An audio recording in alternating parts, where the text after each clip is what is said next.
8 sebab kenapa Bayu Selayang Heights sangat sesuai untuk homestay. Yang pertama, harga di bawah harga median di Selayang, iaitu harga bermula RM270,000 untuk 558 square feet, 2 bilik, 1 bilik air dan juga 1 parking, bersamaan dengan RM483 per square feet. Kedua adalah modal nak beli serendah RM500 sahaja untuk pembeli rumah pertama dan kedua. Dapat pula kitchen cabinet, hood dan hub, aircon dekat semua bilik dan juga ruang tamu, dan juga cash voucher daripada developer.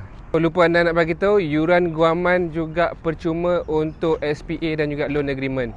Lokasi dia betul-betul bersebelahan dengan Pejabat Tanah Gombak. Dan belakang dia korang boleh lihat adalah hutan Sipan Bukit Langgung. Pada sini 200 meter saja untuk exit highway Jalan Kuching dan juga Jalan Rawang. 500 meter ke Masjid Al-Firdaus dan juga sekolah agama. Sekolah rendah Bandar Baru Selayang hanyalah 2.1 km. SMK Ideal Heights hanyalah 2.3 km dan juga NSK Selayang 3.8 km. Yang keempat adalah Bayu Selayang Heights ni sangat-sangat low density.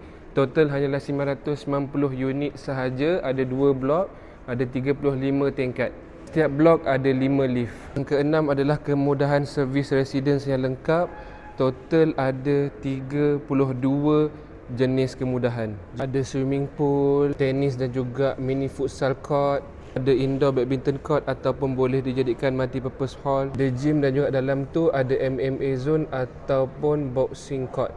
Playground juga, ada BBQ corner. Ada surau juga, agak besar surau dia. And then ada co-working space ataupun reading room dan juga slot untuk convenience store.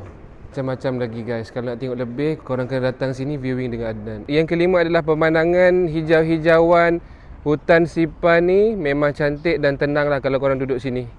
Yang ketujuh adalah developer yang berpengalaman iaitu Melati Ehsan Group. Antara projek yang dia dah pernah buat, Bayu Residency dekat Selangor, Meridian dekat Keluang, Kompleks Jabatan Penguatkuasaan di BKL, BKL Kapak Kepong Metropolitan, Corporate Office Tower Jalan Konley, Sentul PPR, TMB Quarters, K4 Taman Tun Hussein On, K4 Kota Damansara pun dia buat juga dan macam-macam lagi guys. Dah banyak projek yang dah pernah settle dan kebanyakannya projek-projek yang berkaitan dengan kerajaan lah. Yang tengah berjalan sekarang adalah TMB Mixed Development dekat Bangsa, Bayu 260 dekat Kemuning Prima dan juga Bayu Selayang Heights dekat Selayang ni. Yang ke-8 adalah projek pun dah berjalan dan dah selesai sampai stage 2A iaitu bahagian parking. Korang tengok bahagian parking dah siap dan sekarang tengah berlangsung stage 2B. And then korang boleh lihat juga memang pemandangan dekat sini hutan-hutan dan hijau-hijauan guys. Memang tenang kalau duduk sini. So apa pendapat korang tentang projek ni? Berbaloi ke tak berbaloi? Cuba komen dekat bawah. Dan kalau korang nak Adnan tour dekat show unit dia, korang komen dekat bawah nak tengok type apa. Dekat sini ada type A, type B, type C dan juga type D guys. Layout dia pun menarik juga. So komen dekat bawah.